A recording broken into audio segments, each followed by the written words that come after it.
Welcome into Jets Game Day presented by Audi. I'm your host, Caroline Hendershot, alongside Eric Allen and Bart Scott. Gentlemen, 4 games left for the Jets as they are going into this Week 15 matchup taking on the Jacksonville Jaguars. Now, the last time that these two teams played was Week 15 of last season. The Jets beat the Jags 32-25. So let's get out of the tunnel and set the table for this matchup because the Jags are on a 4-game win streak. They defeated the Colts to take first place in a very competitive AFC South. So Bart, with that, let's say you're a veteran in this locker room. Yeah. What is the motivation factor and the message to get this team ready to go with the result of this game impacting several teams in the mix? I feel like this is Groundhog Day, but I'm going to say I'm going to be the Grinch. It's close to Christmas time. I'm going to steal your Christmas and my Christmas. If I can't go, you can't go either. And that's usually the motivation. And also to continue to build something. You took a punch to the gut last week. Let's see how you respond. Let's talk about your football character. Let's talk about the opportunity that you have.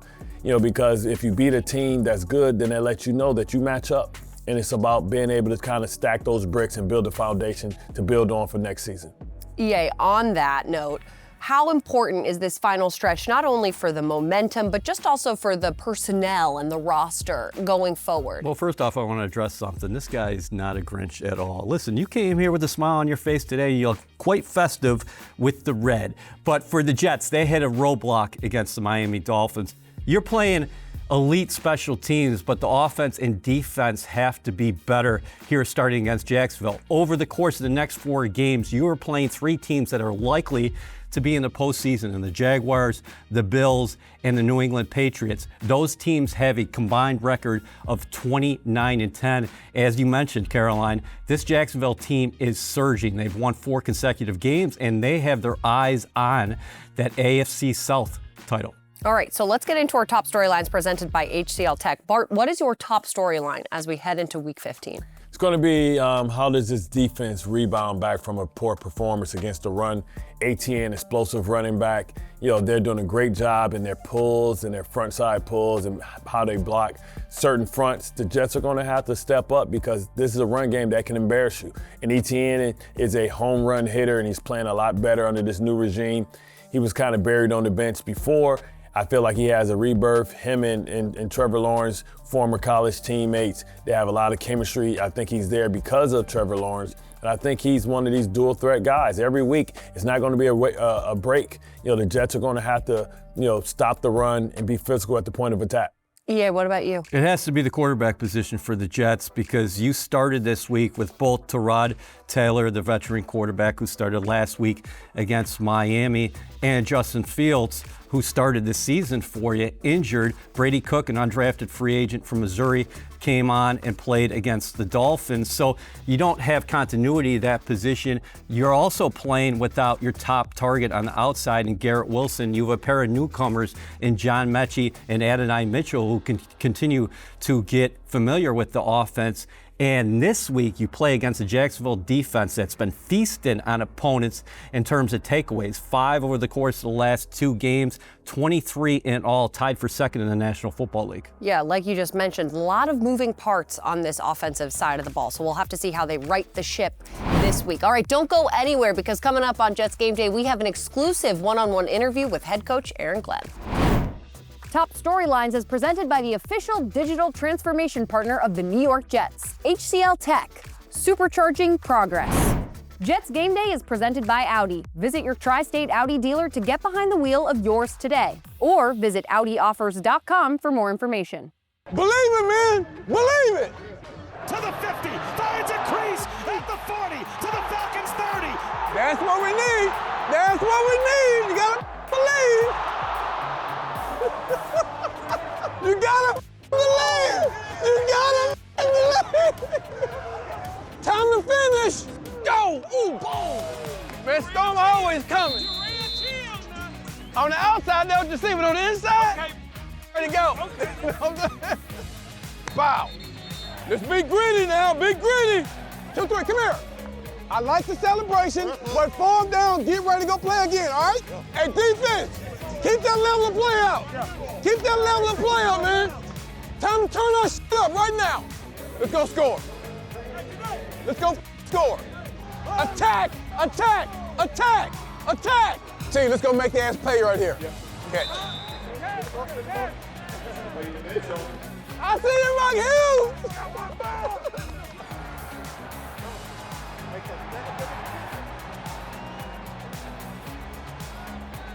Spot, Aaron.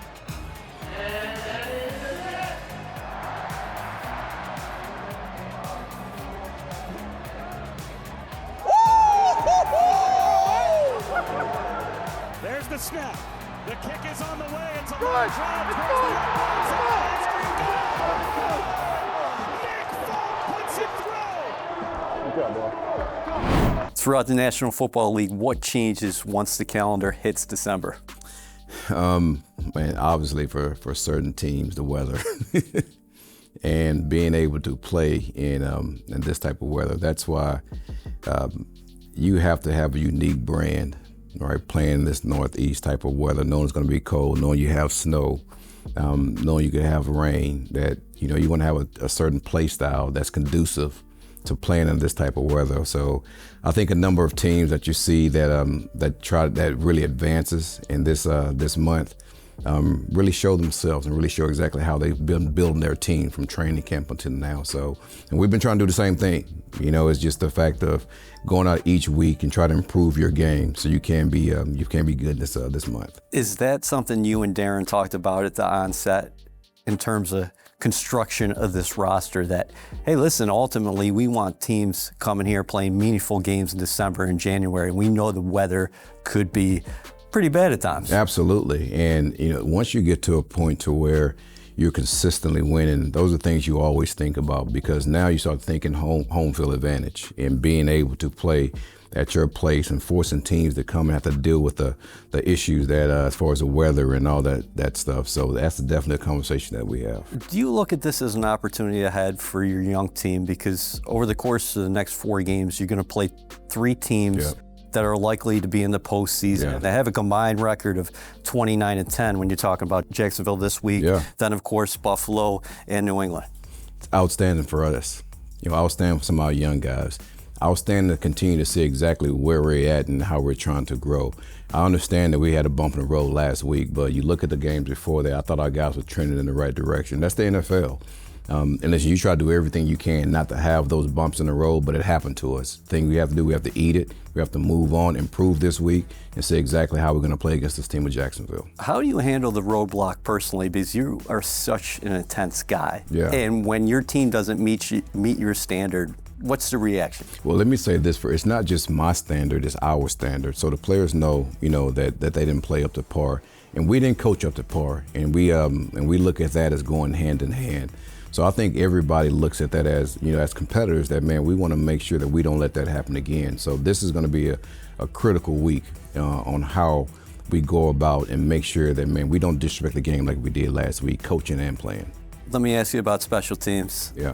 Why do you select Banjo to lead this unit? And then also, because he was in your room there in New Orleans, but a lot of people would be like, this guy's green as far as coaching is concerned. Well, that's the thing that I don't think a lot of people know, that Banjo was one of my guys, and I coached him for a number of years in New Orleans. But he was a true, big-time special teamer for us. He was a flag bearer. That's what I call the guys that just, listen, I know what my role is on defense, but, man, special teams is how I'm making this league. And he was one of those guys. He's very smart. He's highly competitive. And, man, he's been around some really good special team coaches. So once I got my opportunity to be a head coach, there was no decision that I thought in my mind, that he was going to be my special team coordinator, because when you watch him coach, you would think he's still out there playing, and he's doing a hell of a job with those guys. And we have a lot of conversations about how we want to go about special teams week to week. He hears what I have to say. I listen to things that he has to say. We come together on how we want to plan against each team, and he's doing a hell of a job. And I would say Jet and Kev, that's working with him, is doing a hell of a job with him. You've been around this game for a long time. How unique of a situation is this at the quarterback position? You started the week with Terod hurt, Justin injured, an undrafted free agent, Brady Cook, who came on in relief last week. It's very unique, but I look at it like this. Man, it's unfortunate that, both of your starting quarterbacks go down with injuries. It's very unfortunate, but it's also fortunate that Brady gets a chance to go out there and show what he can. So regardless who the quarterback's going to be this week, man, we're going to put the best guy who's going to give us the best chance to win. But listen, I thought he did a really good job, you know, in the circumstance that he had to come in and play. And I said this before, he's going to be a really good quarterback in this league. Brady is. So we'll see how this week goes. What are you seeing from this Jacksonville defense that has 5 takeaways the last couple games, 23 in all, tied for second in the National Football League? They have a play style that's conducive to winning. That's the reason why they are winning. You look at how they operate on offense and on defense, everything is about taking the ball away. So if you can manage it the right way on offense and you can play championship level defense, you know, that's a way of winning football games, and they're doing a good job of that. On the other side of the ball, what do you have to see from your run defense against Travis Etienne? Number one, we have to be more gap sound. Structure has to be sound. And then we have to make tackles. We have to run through tackles. And then a lot of missed tackles is sometimes when one guy has them, now everybody thinks that we have to go for the ball. Man, let's make sure we get the ball down, and then the other guy go and punch the ball out. And that's what we have to do. How excited are you to see how these guys are going to react to some adversity last week? Because kind of riding high after 3 of 5, and a lot of people saying, well, hey, Jets maybe 4 of 6 here. But Miami came in and they won that ball game, got after you from the start. Yes, that's the good thing about this league, that every week is different. And man, there are just ebbs and flows of how this game go. But getting a chance to be able to, okay, I dealt with some adversity this week, how am I going to operate next week? And that tells you a lot about how your team is operating. I will say this, over the course of this season, I've seen the mental toughness of this team continue to rise. So I have no doubt in my mind those guys are going to go out and compete their asses off this week. Thanks, Coach. No doubt. Coming up on Jets Game Day, Bart Scott breaks down the Jaguars. Make sure you keep it here. Jets Game Day is presented by Audi. Visit your tri-state Audi dealer to get behind the wheel of yours today, or visit AudiOffers.com for more information. Welcome back to Jets Game Day presented by Audi. Now it's time for Inside the Numbers, brought to you by the New York Lottery. Our first number is 78, as in the yards of Isaiah Williams' punt return for a touchdown against Miami, making this his second punt return touchdown for the season.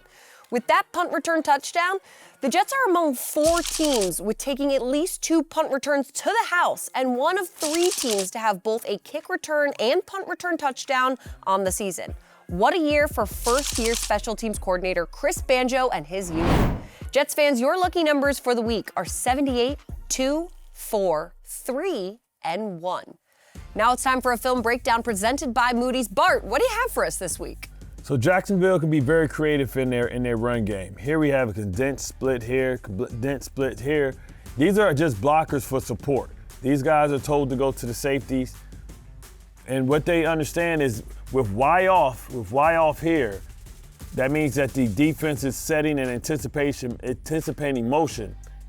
They give you the yo-yo motion, they go here to get you to set and overreact, to boss over, and they quickly come back and set up their blocks, getting guys on movement. If we go here, we see that the tight end goes in short motion, and this is what we have. We have an easy down block, and once again, this is what I'm talking about. They're great at pressing the whole backside to get the linebackers to commit downhill, all alone being able to get a seal block from the front side to basically shield off this side and isolate this player here. They have a hat on a hat, and this is the free defender here thinking he's here. Instead of scraping over, because he's pressing downhill, it holds him here, and this player, the front side player gets walled off. This player essentially basically blocks himself because he's pressing a hole and he's being responsible for the gap. And then right there, this is the jump cut. The jump cut, he loses vision. Instead of staying outside, he loses vision, comes up, he overreacts, cuts up the gut. So we'll let this play run, press the gap, come in, get busy, get vertical, explosive run. These are the chunk plays that you got to be prepared for. Travis Etienne is always going to be able to set his run downhill, jump cut. You see they overreact, down block, pull, push. Thing of beauty. Thank you as always, Bart. All right, don't go anywhere because we have our final thoughts ahead of kickoff coming up. This film breakdown is brought to you by Moody's, proud partner of the New York Jets.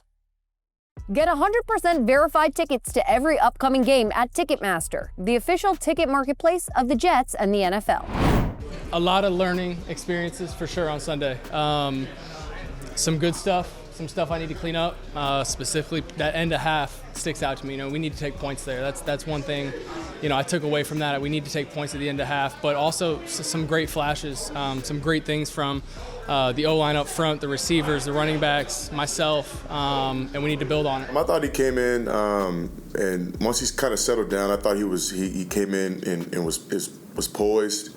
He kind of demanded the attention of the huddle. The way he came in and was just like, I guess you could say like he was kind of ready for the moment. In my opinion, he was kind of like I didn't feel like the moment was too big for him. Obviously, we still got some things we got things to improve on as an offense and overall, but I feel like the way he came in and I feel like his confidence in the huddle, definitely. You could definitely see it for sure. That was your locker room roundup presented by Dunkin'. The Jets run on Dunkin'. All right, gentlemen, it is now time to make your case. EA, you're up first. Breece Hall has 877 yards on the ground this season. Will he eclipse 1,000 in these next 2 games that are on the road? Yes, but it's not happening in Jacksonville. You're talking about a Jaguars defense that's number 1 in the NFL defending the run.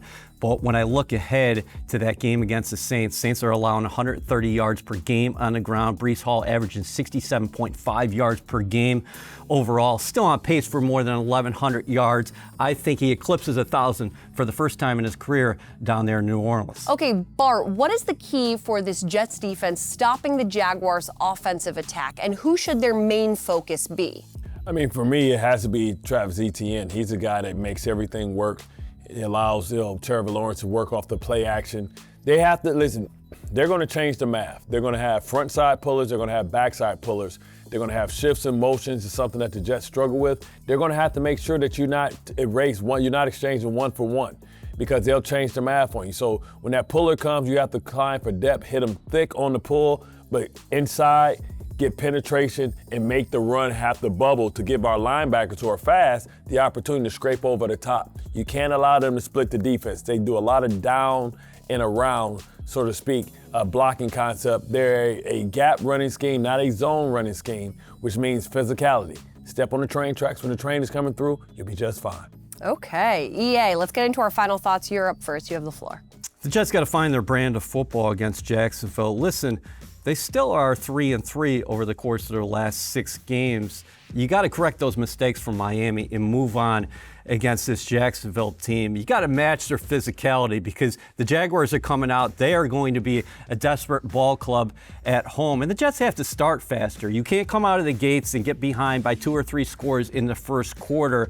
You have to give yourself a chance in the second half, and that means playing well in all 3 phases. Right now, Chris Banjo's unit has been giving you a boost each and every week. The defense and the offense got to play complementary ball. Well, for me, it's about coming out with that intensity because you have to understand the Jaguars are going to playoff mode, right? Because they're trying to win a division. So you have to make sure that you match their intensity. To EA's point, it's about starting fast. It's about, being efficient on third down. You have to understand, you don't know what the quarterback situation is, but no matter who the quarterback is behind center, it's about making sure that you're efficient on third down so that you can keep moving the chains. When you have opportunity, you have to hit the explosive plays. You have to get easy scores. And, we can get that from special teams, but we also can get that from play action pass. To do that, you have to establish the run. The Jets have to start off fast. They have to match the intensity. They have to be prepared for 4 quarters because Jacksonville is trying to win the division.